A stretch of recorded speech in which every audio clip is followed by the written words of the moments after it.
कृष्णा। जय श्री हरि। हे प्रिय भक्तों, जिन भक्तों ने कल देव उठनी एकादशी का व्रत रखा था, वे आज अपना व्रत खोलेंगे। आज का दिन बड़ा ही शुभ और मंगलकारी है। एकादशी के व्रत के पारण के दिन तुलसी माता की और लक्ष्मी माता की कथाओं को सुनने से ही व्रत पूर्ण माना जाता है और समस्त मनोकामनाएं पूर्ण होती हैं। तो जिन भक्तों ने व्रत नहीं भी रखा था, उन्हें भी तुलसी माता की कथाओं को सुनने से धन संपत्ति और अनंत शुभ फलों की प्राप्ति होती है। तो आइए भगवान श्री लक्ष्मी नारायण जी के चरण कमलों का ध्यान करते हुए इन कथाओं को सुनते हैं। तो प्रेम से बोलिए श्री राधा कृष्ण भगवान की जय।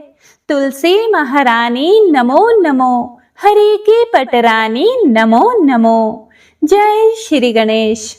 एकादशी भगवान श्री हरि विष्णु की साक्षात शक्ति है, जिस शक्ति ने उस असुर का वध किया जिससे भगवान भी जीत पाने में असमर्थ थे। उस शक्ति के आगे भला मनुष्य के पाप रूपी असुर कैसे टिक सकते हैं। जिस शक्ति ने देवताओं के कष्ट को हर कर उन्हें सुख दिया, वह प्राणी मात्र को क्या नहीं दे सकती। सुख, समृद्धि, शांति और मोक्ष समस्त सुख सहज ही प्राप्त हो जाते हैं। हे प्रिय भक्तों, 11 माता की भक्ति में इतनी शक्ति है कि जिसके प्रभाव से मनुष्य को सहज ही सभी प्रकार के सुख प्राप्त होते हैं और अंत समय में मोक्ष की प्राप्ति होती है। 11 माता की कथा के अनुसार सतयुग में एक महाभयंकर दैत्य हुआ करता था। उस दैत्य का नाम था मूर। उस दैत्य ने इंद्र आदि सभी देवताओं पर विजय प्राप्त करके उन्हें उनके पद से हटा दिया था। तब इंद्र आदि देवताओं ने भगवान शंकर से प्रार्थना की कि हे भोलेनाथ, हम सभी देवता मूर दैत्य के अत्याचारों से दुखी होकर मृत्यु लोक में अपना जीवन व्यतीत कर रहे हैं। राक्षस के भय से हम बहुत दुख और कष्ट भोग रहे हैं। मैं स्वयं बहुत दुखी और भयभीत हूँ। अन्य देवताओं की तो बात ही क्या करें। इसीलिए हे कैलाशपति, कृपया करके आप मूर दैत्य के अत्याचार से बचाने का कोई उपाय बताइए।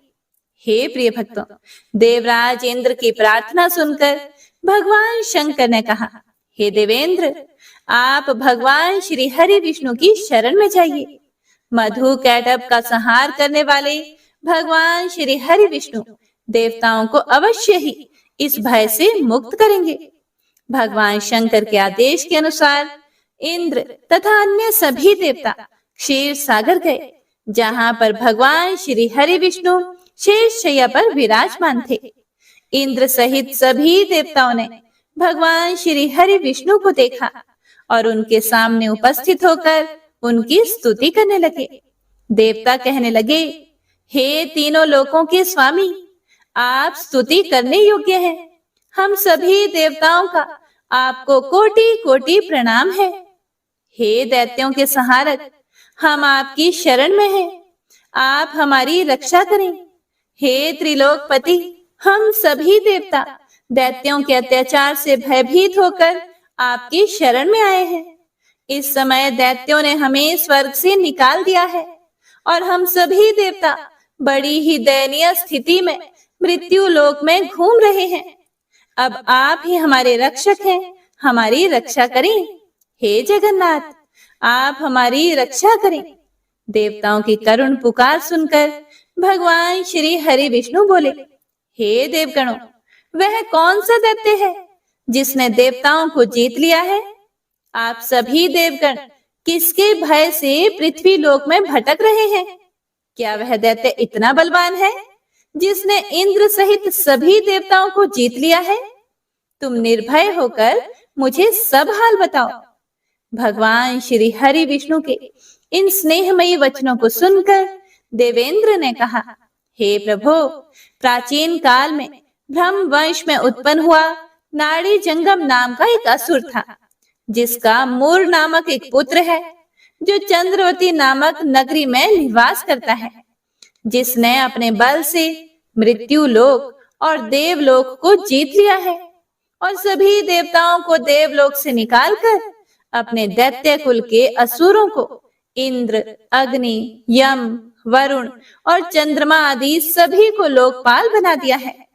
वह स्वयं सूर्य बनकर पृथ्वी को तापता है और स्वयं मेघ बनकर जल की वर्षा करता है। इसीलिए आप इस बलशाली भयानक असुर का संहार करके देवताओं की रक्षा करें। देवेंद्र के मुख से ऐसे वचन सुनकर भगवान श्री हरि विष्णु बोले, हे देवताओं, मैं आपके शत्रु का शीघ्र ही संहार करूंगा। आप सभी इसी समय मेरे साथ चंद्रवती नगरी चलिए। देवताओं की पुकार पर भगवान श्री हरि विष्णु तुरंत ही उनके साथ चल पड़े और उधर दैत्यराज मुर ने अपने तेज से जान लिया था कि भगवान श्री हरि विष्णु युद्ध की इच्छा से उसकी राजधानी में आ रहे हैं। इसीलिए अपने राक्षस योद्धाओं के साथ वह भी युद्ध भूमि में आकर गरजने लगा और देखते ही देखते युद्ध प्रारंभ हो गया। युद्ध शुरू होने पर अनगिनत असुर अपने अस्त्र शस्त्रों को धारण करके देवताओं से युद्ध करने लगे। लेकिन देवता तो पहले से ही डरे हुए थे। वह अधिक देर तक राक्षसों का सामना ना कर सके और भाग खड़े हुए। तब भगवान श्री हरि विष्णु स्वयं युद्ध भूमि में आ गए। दैत्य पहले से भी ज्यादा जोश में भरकर भगवान श्री हरि विष्णु से युद्ध करने लगा। वे अपने अस्त्र शस्त्रों से उन पर भयानक प्रहार करने लगा। दैत्यों के आक्रामक वारों को श्री हरि विष्णु अपने चक्र और गदा के प्रहारों से नष्ट करने लगे। इस युद्ध में अनेक दैत्य सदा के लिए मृत्यु की गोद में समा गए, किंतु दैत्यराज मुर भगवान विष्णु के साथ निश्चल भाव से युद्ध करता रहा। उसका तो जैसे अभी बाल भी बांका नहीं हुआ था। वह बिना डरे युद्ध कर रहा था। भगवान विष्णु मुर को मारने के लिए जिन जिन शस्त्रों का प्रयोग करते, वे सब उसके तेज से नष्ट होकर उस पर पुष्पों के समान गिरने लगते। अनेक अस्त्र शस्त्रों का प्रयोग करने पर भी भगवान श्री हरि विष्णु उससे जीत ना सके। तब वे आपस में मल्ल युद्ध करने लगे। भगवान श्री हरि विष्णु उस असुर से देवताओं के लिए सहस्त्रों वर्षों तक युद्ध करते रहे, किंतु उस असुर से जीत ना सके। अंत में भगवान विष्णु शांत होकर विश्राम करने की इच्छा से बद्रिकाश्रम स्थित 38 कोस लंबी एक द्वार वाली हेमवती नाम की एक गुफा में प्रवेश कर गए। उस गुफा में भगवान ने शयन किया। भगवान विष्णु के पीछे पीछे वह दैत्य भी चला आया। भगवान श्री हरि विष्णु को सोता हुआ देखकर वह दैत्य उन्हें मारने को तैयार हुआ। वह सोच रहा था कि आज तो मैं अपने चिर शत्रु को मारकर हमेशा हमेशा के लिए निष्कंटक हो जाऊंगा। लेकिन उसकी यह इच्छा पूर्ण ना हो सकी, क्योंकि उसी समय भगवान श्री हरि विष्णु की देह से एक दिव्य वस्त्र धारण किए हुए एक अत्यंत मोहिनी देवी उत्पन्न हुई और राक्षस को ललकार कर उससे युद्ध करने लगी। उस देवी को देखकर राक्षस को घोर आश्चर्य हुआ और वह सोचने लगा कि यह ऐसी दिव्य कन्या कहां से उत्पन्न हुई। और फिर वह असुर उस कन्या से लगातार युद्ध करता रहा। कुछ समय बीतने पर उस देवी ने क्रोध में आकर उस दैत्य के अस्त्र शस्त्रों के टुकड़े टुकड़े कर दिए। अब तो उस दैत्य को बड़ा ही क्रोध आया और वह सारी मर्यादाएं भंग करके उस देवी से मल्ल युद्ध करने लगा। उस तेजस्वी कन्या ने उसको धक्का मारकर मूर्छित कर दिया और उसकी मूर्छा टूटने से पूर्व ही उसका सिर काटकर धड़ से अलग कर दिया और सिर काटते ही वह असुर पृथ्वी पर गिरकर मृत्यु को प्राप्त हुआ और बाकी बचे हुए असुर अपने राजा का ऐसा दुखद अंत देखकर भयभीत होकर पाताल लोक में भाग गए। भगवान श्री हरि विष्णु जब निद्रा से जागे तो उस असुर को मरा हुआ देखकर उन्हें घोर आश्चर्य हुआ और वे सोचने लगे कि इस महाबली को किसने मारा है। तब वह तेजस्वी कन्या श्री हरि से हाथ जोड़कर बोली, हे जगदीश्वर, यह असुर आपको मारने को तत्पर था। तब मैंने आपके शरीर से उत्पन्न होकर इस असुर का वध किया है। देवी की बात सुनकर भगवान श्री हरि विष्णु बोले कि तुमने इस असुर को मारा है, इसीलिए हे देवी मैं तुमसे अत्यंत प्रसन्न हूँ। इसे मारकर तुमने तीनों लोकों के देवताओं के कष्ट को हरा है, इसीलिए तुम अपनी इच्छा अनुसार वरदान मांग लो, मैं तुम्हारी प्रत्येक इच्छा को पूर्ण करूंगा। भगवान की बात सुनकर वह देवी बोली कि हे प्रभु, मुझे यह वरदान दीजिए कि जो भी मनुष्य या देव मेरा व्रत करे उसके सभी पाप नष्ट हो जाएं और अंत में उसे स्वर्ग लोक की प्राप्ति हो। मेरे व्रत का आधा फल रात्रि को मिले और उसका आधा फल एक समय भोजन करने वाले को मिले। जो श्रद्धालु भक्ति पूर्वक मेरे व्रत को करें वे निश्चय ही वैकुंठ लोक को प्राप्त करें। जो मनुष्य मेरे व्रत में दिन तथा रात्रि को एक बार भोजन करें वह धन धान्य से भरपूर रहे। कृपया करके मुझे ऐसा वरदान दीजिए। भगवान श्री हरि विष्णु ने कहा, हे देवी, ऐसा ही होगा। मेरे और तुम्हारे भक्त एक ही होंगे और अंत में संसार में प्रसिद्धि को प्राप्त होकर मेरे लोक को प्राप्त करेंगे। हे कल्याणी, तुम एकादशी को पैदा हुई हो, इसीलिए तुम्हारा नाम भी एकादशी हुआ। तथा जो मनुष्य इस दिन व्रत करेंगे उनके समस्त पाप समूल नष्ट हो जाएंगे। तुम मेरे लिए अब तीज, अष्टमी, नवमी और 14 से भी अधिक प्रिय हो। तुम्हारे व्रत का फल सभी तीर्थों के फल से भी महान होगा। यह मेरा अकाट्य कथन है। इतना कहकर भगवान श्री हरि विष्णु उसी स्थान पर अंतर ध्यान हो गए। तो सभी प्रेम से बोलिए, एकादशी माता और विष्णु भगवान की जय। हे प्रिय भक्तों, तो आइए अब सभी मनोकामनाओं को पूर्ण करने वाली तुलसी माता की बड़ी ही पावन कथा को सुनते हैं। एक बार एक गांव में एक बुजुर्ग महिला रहा करती थी। वह प्रतिदिन पूजा पाठ किया करती थी। वह रोज तुलसी माँ की पूजा करती थी और वह बुजुर्ग महिला रोज तुलसी माता से कहती, हे तुलसी माँ, तुम मुझे बहू दे, पीताम्बर की धोती दे, मीठा मीठा घास दे, वैकुंठ में वास दे, चटक की चाल दे, पटक की मौत दे, चंदन का काठ दे, रानी का काज दे, दाल भात का भोजन दे, 11 की मौत दे और कृष्ण जी का कंधा दे। वह बुजुर्ग महिला हर महीने में तुलसी माता की रोज पूजा करती थी और उनके बिरले को रोज सींचती। तुलसी माता बुजुर्ग महिला की बात सुनकर धीरे धीरे सूखने लगी। तभी भगवान श्री कृष्ण जी ने देखा कि तुलसी माता सूख रही है और तभी एक दिन भगवान श्री कृष्ण तुलसी माता जी के पास प्रकट हुए और भगवान श्री कृष्ण जी ने तुलसी माता से पूछा, तुम क्यों सूख रही हो? सभी महिलाएं तुम्हारी पूजा करती हैं और तुमको रोज सींचती हैं, लेकिन फिर भी तुम सूखती जा रही हो। इसका कारण क्या है? जिसके बाद तुलसी माता ने भगवान श्री कृष्ण जी से कहा कि हे प्रभु, एक बुजुर्ग महिला मेरे पास रोज आती है और रोज एक ही बात बोलती है कि हे तुलसी माता, सबकी दाता, मैं तेरा बिरला सींचती हूँ, तुम मुझे बहू दे, पीताम्बर की धोती दे, मीठा मीठा घास दे, वैकुंठ में वास दे, चटक की चाल दे, पटक की मौत दे, चंदन का काठ दे, रानी सा राज दे, दाल भात का भोजन दे, 11 की मौत दे और कृष्ण जी का कांधा दे। मैं उस बुजुर्ग महिला की सारी मनोकामनाएं पूरी कर सकती हूँ, लेकिन उसकी एक मनोकामना पूरी नहीं कर सकती। मैं कृष्ण जी का कंधा कहाँ से दूंगी? भगवान श्री कृष्ण जी तुलसी माता की यह बात सुनकर जोर जोर से हंसने लगे और फिर भगवान श्री कृष्ण जी ने तुलसी माता जी से कहा कि तुम चिंता मत करो, जब वह बुजुर्ग महिला की मृत्यु होगी तब मौके पर मैं और आप ही कंधा दे देंगे। आप सुबह जब वह पूजा करने आए तब कह देना कि सब कुछ तुम्हें मिल जाएगा। कुछ दिनों बाद वह वृद्ध महिला ठोकर खाकर रास्ते में गिरकर मर गई। पूरे गांव के सभी लोग आए और उस महिला को सभी लोग धर्मात्मा मानते थे। उसको तुलसा जी की डोकरी कहते थे।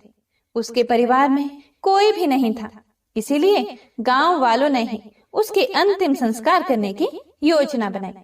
और उसे नहलाकर जब वैकुंठी पर बैठाने के लिए उसे उठाने लगे तो उसका मृत शरीर इतना भारी हो गया था कि उसे कोई उठा नहीं पाया। यह सब देखकर वहां के सभी लोग तरह तरह की बातें करने लगे और कहने लगे कि यह इतना पूजा पाठ करती थी, हर समय माला फेरती थी, इसीलिए यह इतनी भारी हो गई है। वहीं पूरे गांव में चर्चा होने लगी कि डोकरी माई कोई भक्ति नहीं करती थी, यह छल कपट करती थी। हम जिसे धर्मात्मा समझते थे वह पापी है, जो कि किसी से भी नहीं उठ पा रही है। यह इसके कर्मों की सजा है। इधर भगवान ने सोचा कि मेरे भक्तों की निंदा हो रही है, इसीलिए भगवान ने बूढ़े ब्राह्मण का भेष धारण करके वहां पर आए और वहां पर जितने भी लोग इकट्ठे हुए थे उनसे पूछने लगे कि यहाँ पर इतनी भीड़ क्यों लगी है, जिससे लोग कहने लगे कि यह डोकरी माई मर गई है और पाप इतना था कि जिससे यह उठ ही नहीं पा रही है। सब उठा उठा कर थक गए। तब ब्राह्मण जी ने कहा कि मुझे एक बार डोकरी के कानों में कहने दो, फिर वह देखो कैसे उठती है। तो सभी लोगों ने कहा कि आप भी प्रयास करके देख लीजिए। तब भगवान ने उस वृद्ध महिला के कानों में कहा कि हे डोकरी माई, देखो मैं आ गया। और जो भी बुढ़िया माई पूजा करते समय शब्द कहती थी वह शब्द उसके कानों में कहने लगे, तू बिरला सिंचे मेरा, मैं करूं निस्तारा तेरा। डोकरी माई बहू ले, बेटी ले, पोता ले, लड्डू ले, पीताम्बर की धोती ले, गहना ले, घी का घड़ा ले, मीठा मीठा खीर और पूड़ी ले, दाल भात का भोजन ले, धन दौलत ले, बेटा पोता को काम ले, तुलसी का पत्ता ले, मुंह में गंगा जल ले, 11 को दिन ले, श्री कृष्ण जी का कंधा ले। इतना सुनते ही डोकरी हल्की हो गई। भगवान ने बोला, आओ और उसको उठाओ। भगवान ने हाथ लगाया और डोकरी उठ गई। सबको बड़ा ही आश्चर्य हुआ। उसे खूब धूमधाम से ले जाया गया। भगवान उसे अपने कंधे पर ले गए। पूरे गांव में इसकी चर्चा होने लगी, जिससे उसको मुक्ति मिल गई और वह वैकुंठ में चली गई। सभी लोग देखते रह गए। सभी लोगों ने देखा कि शमशान घाट तक तो ब्राह्मण साथ ही आया था, लेकिन अब वह दिखाई नहीं दे रहा है। इससे लोगों को समझ में आ गया कि वह और कोई नहीं, स्वयं भगवान ही बूढ़े ब्राह्मण के रूप में आए थे। तो बोलिए श्री राधा कृष्ण भगवान की जय, बोलिए श्री तुलसी शालिग्राम जी की जय। एक बार भगवान विष्णु जी शेषनाग पर बैठे बैठे उदास हो गए और धरती पर जाने का विचार बनाया। धरती पर जाने का मन बनाते ही विष्णु जी जाने की तैयारियों में लग गए। अपने स्वामी को तैयार होता देखकर लक्ष्मी जी ने उनसे पूछा कि हे स्वामी, आप कहाँ जाने की तैयारी में लगे हैं? जिसके उत्तर में विष्णु जी ने कहा कि हे देवी, मैं धरती लोक पर घूमने जा रहा हूँ। यह सुनकर माता लक्ष्मी जी का भी मन धरती पर जाने का हुआ और उन्होंने श्री हरि से इसकी आज्ञा मांगी। लक्ष्मी जी की प्रार्थना करने पर भगवान विष्णु जी बोले कि आप मेरे साथ चल सकते हो, लेकिन एक शर्त पर। अगर आप धरती पर पहुंचकर उत्तर दिशा की ओर ना देखें तो तभी मैं आपको अपने साथ लेकर जाऊंगा। यह सुनते ही माता लक्ष्मी जी तुरंत हाँ कर देती हैं और विष्णु जी के साथ धरती लोक पर जाने के लिए तैयार हो जाती हैं। माता लक्ष्मी जी और भगवान विष्णु जी सुबह सुबह धरती पर पहुंच गए। जब वे पहुंचे तब सूर्य देवता उदय हो ही रहे थे। कुछ दिनों पहले ही बरसात हुई थी, इसीलिए धरती पर चारों ओर हरियाली ही हरियाली थी। धरती बेहद ही सुंदर दिखाई दे रही थी। इसीलिए माँ लक्ष्मी जी मंत्र मुग्ध होकर धरती के चारों ओर देख रही थी। माँ लक्ष्मी जी भूल गई कि पति को क्या वचन देकर साथ आई है। अपनी नजर घुमाते हुए उन्होंने कब उत्तर दिशा की ओर देखा, उन्हें पता ही नहीं चला। मन ही मन में मुग्ध हुई माता लक्ष्मी जी ने जब उत्तर दिशा की ओर देखा तो उन्हें एक सुंदर बगीचा नजर आया। उस ओर से भीनी भीनी खुशबू आ रही थी। बगीचे में बहुत ही सुंदर सुंदर फूल खिले हुए थे। फूलों को देखते ही माँ लक्ष्मी बिना सोचे समझे उस खेत में चली गई और एक सुंदर सा फूल तोड़कर लाई। फूल तोड़ने के बाद जैसे ही माँ लक्ष्मी जी भगवान विष्णु के पास वापस लौट कर आई, तब भगवान विष्णु जी की आंखों में आंसू भरे थे। माँ लक्ष्मी जी के हाथ में फूल देखकर विष्णु जी बोले कि कभी भी किसी से बिना पूछे उसका कुछ भी नहीं लेना चाहिए, और साथ ही माँ लक्ष्मी जी को विष्णु जी को दिया हुआ वचन भी याद दिलाया। माँ लक्ष्मी जी को जब अपनी भूल का आभास हुआ तो उन्होंने भगवान के सामने इस भूल की क्षमा मांगी। विष्णु जी ने कहा कि आपने जो भूल की है उसकी सजा तो आपको अवश्य मिलेगी। जिस माली के खेत से आपने बिना पूछे फूल तोड़ा है, यह एक प्रकार की चोरी है। इसीलिए अब आप 3 वर्षों तक माली के घर नौकर बनकर रहो। उसके बाद मैं आपको वैकुंठ में वापस बुलाऊंगा। भगवान विष्णु जी का आदेश मानकर माता लक्ष्मी जी चुपचाप सर झुकाकर मान स्वीकार किया। जिसके बाद माँ लक्ष्मी जी ने एक गरीब औरत का रूप धारण किया और उस खेत के मालिक के घर गई। माधव नाम के उस मालिक का एक झोंपड़ा था, जहां माधव पत्नी, 2 बेटे और 3 बेटियों के साथ रहता था।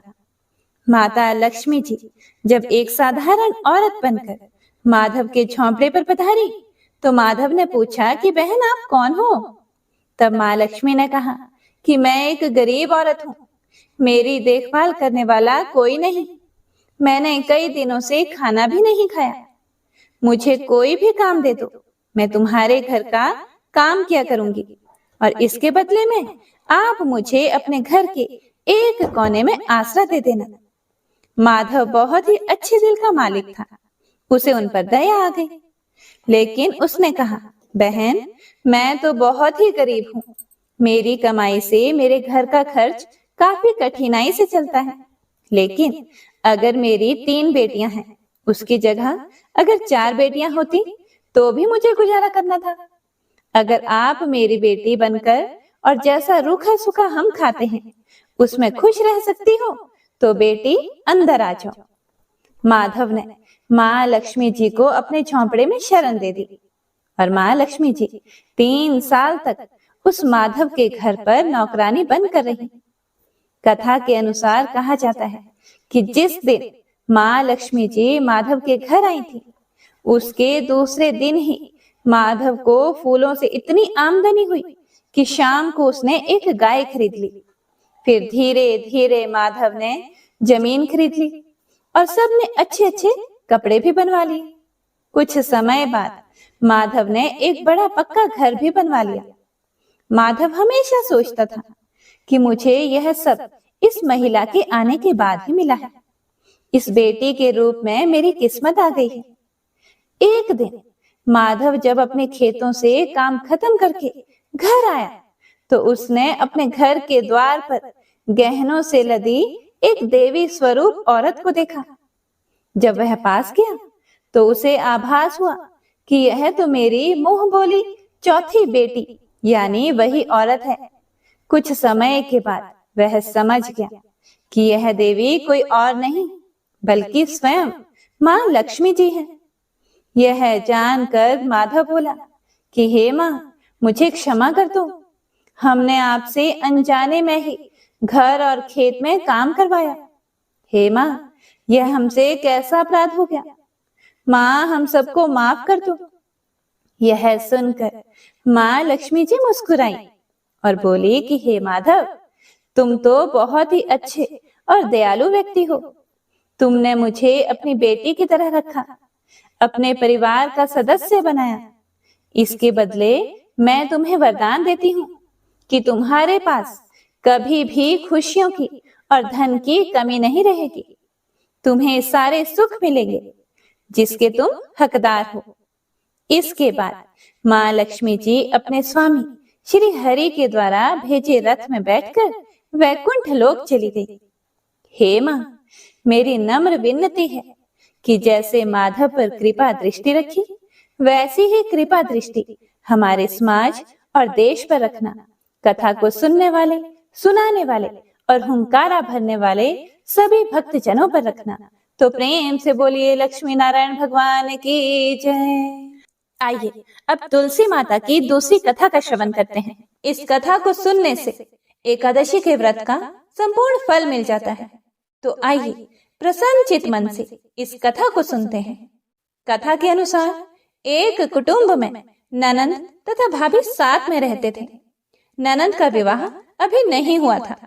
वह तुलसी के पौधे की बहुत सेवा किया करती थी, लेकिन उसकी भाभी को यह सब कुछ बिल्कुल भी पसंद नहीं था।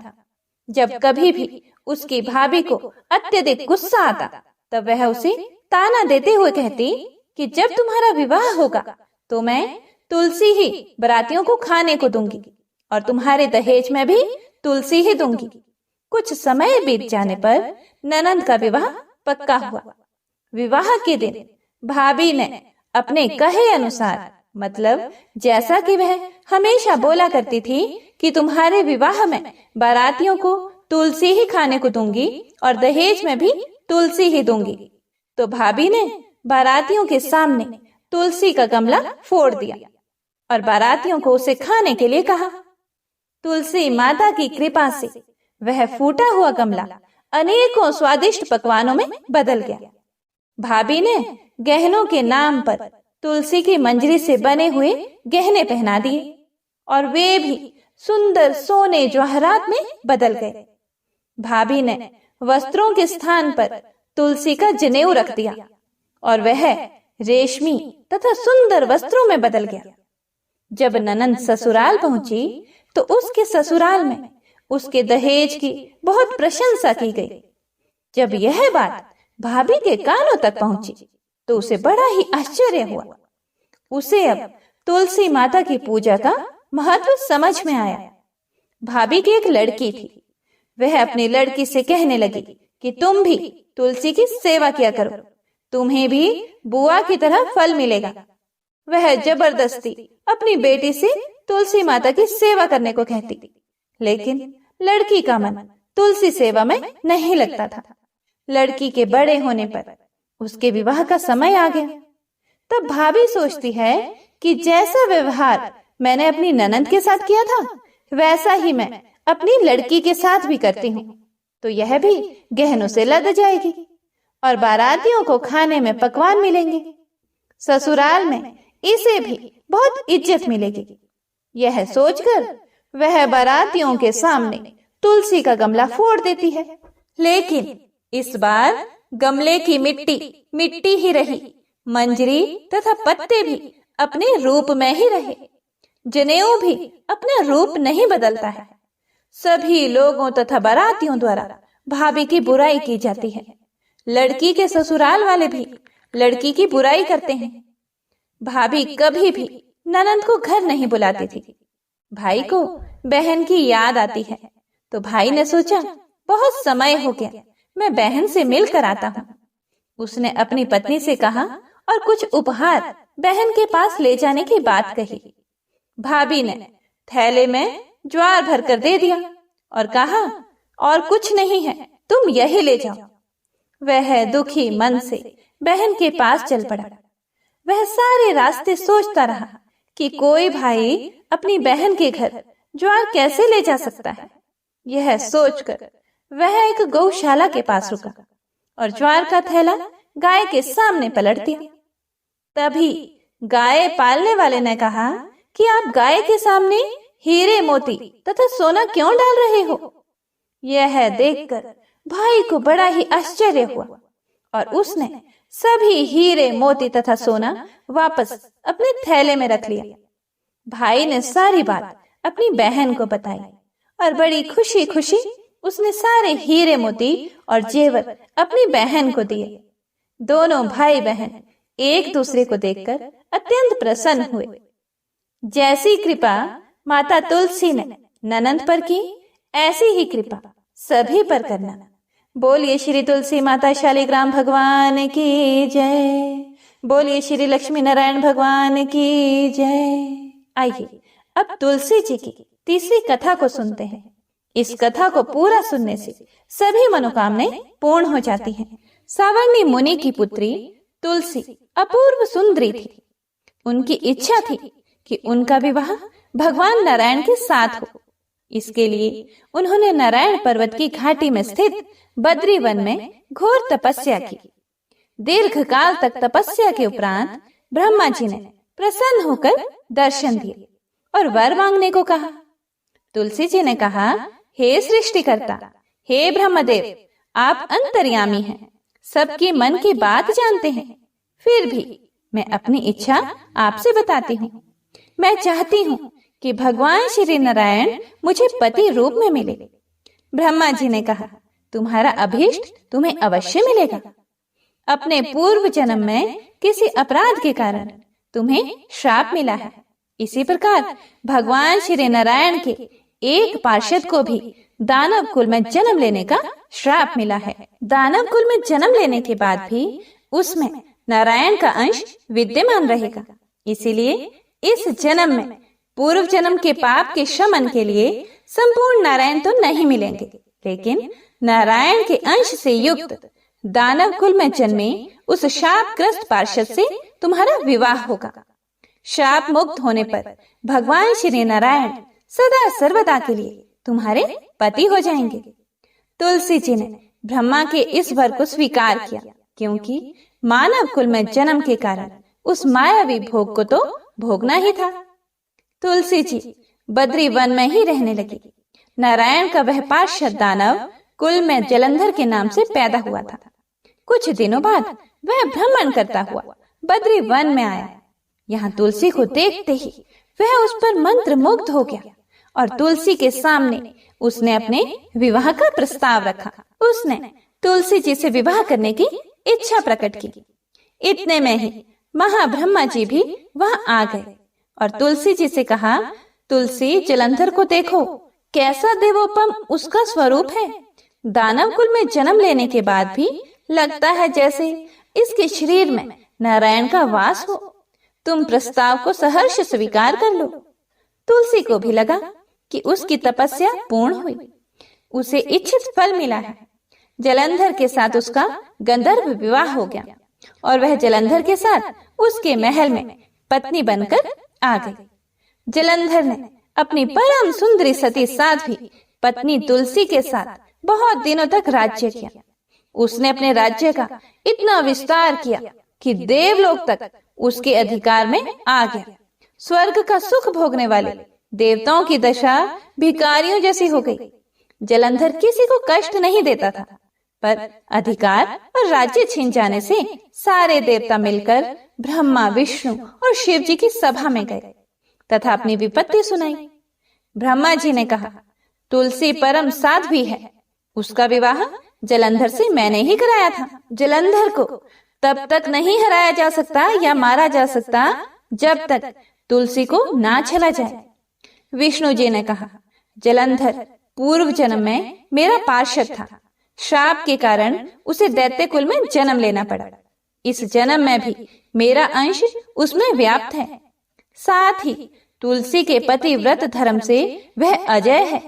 फिर देवताओं की सहमति से भगवान शिव ने जलंधर के पास संदेश भेजा कि या तो वह देवताओं को राज्य लौटा दे या फिर उनसे युद्ध करे। जलंधर शंकर के पास पहुंचा। उसने कहा, देवाधिदेव, आपके लिए देवताओं का पक्ष लेना उचित नहीं है। राज्य बढ़ाना हर राजा का कर्तव्य है। मैं किसी को दुखी नहीं कर रहा हूँ। देवताओं से कहिए कि वे मेरी प्रजा बनकर रहे। मैंने आपका कोई भी अपमान नहीं किया है। हमारा आपका युद्ध शोभा नहीं देता है। अगर आप हार गए तो बड़ी लज्जा की बात होगी। मैं हार गया तो आपकी कीर्ति बहुत अधिक नहीं बढ़ेगी। भगवान शंकर फिर हंसने लगे। वे तो सब रहस्य समझते थे। तुलसी और जलंधर के पूर्व जन्म के श्राप की अवधि लगभग पूरी हो चुकी थी। फिर शंकर जी बोले, इसमें कीर्ति और लज्जा की बात क्या है? तुम देवों को राज्य लौटाकर उन्हें उनके पद पर प्रतिष्ठित होने दो। युद्ध से बचने का यही एक उपाय है। जलंधर ने कहा, मैंने युद्ध के बल से देवलोक जीता है। कोई उसे युद्ध के द्वारा ही वापस ले सकता है। यह है मेरा अंतिम उत्तर है। अब मैं जा रहा हूँ। ऐसा कहकर जलंधर चला गया। उसने अपनी पत्नी तुलसी को सारी बातें बताई और कहा, कर्म भोग सब काल सूत्र में बंधा है। जीवन में हर्ष, शोक, भय, सुख, दुख, मंगल, अमंगल काल के अधीन है। हम तो केवल निमित्त हैं। संभव है भगवान शिव देवों का पक्ष लेकर मुझसे युद्ध करे। तुम चिंता मत करना, तुम्हारा सती तेज मेरी रक्षा करेगा। दूसरे दिन भगवान शंकर के नेतृत्व में देवताओं ने युद्ध छेड़ दिया। जलंधर ने भीषण बाणों की वर्षा कर उनका वेग रोका। उसके प्रहार से देवता डगमगाने लगे। उसने दानवी शक्ति का प्रयोग करके मायावी युद्ध आरंभ किया। युद्ध स्थल पर वह किसी को भी दिखाई नहीं देता था, पर उसके अस्त्र शस्त्र प्रहार कर देवों को घायल कर रहे थे। देवगण अपने अस्त्र चलाएं तो किस पर चलाएं, क्योंकि कोई शत्रु सामने था ही नहीं। कई दिनों तक इस तरह भयंकर युद्ध चला। जलंधर पराजित नहीं हुआ।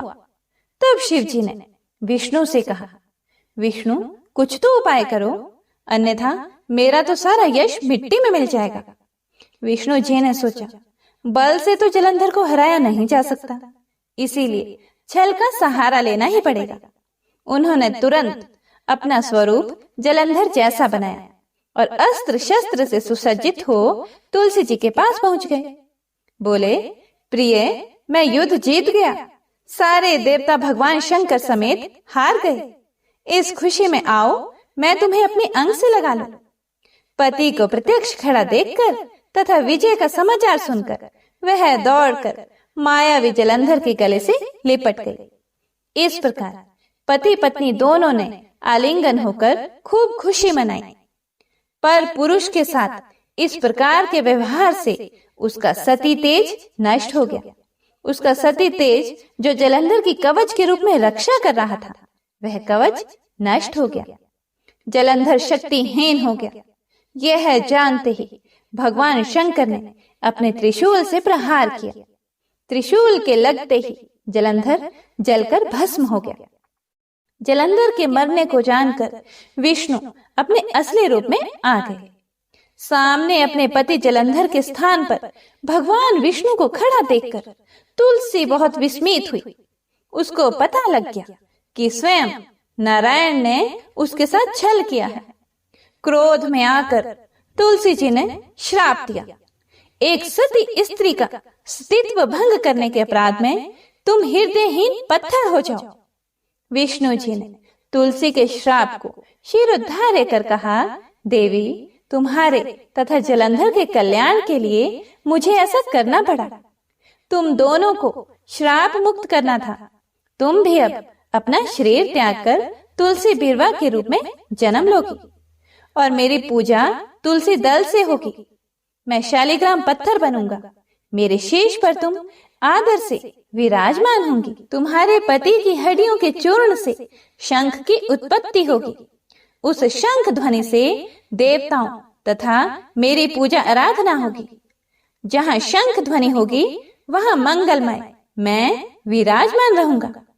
तुमने पूर्व जन्म में बद्री वन में मुझे पाने के लिए बड़ी तपस्या की थी।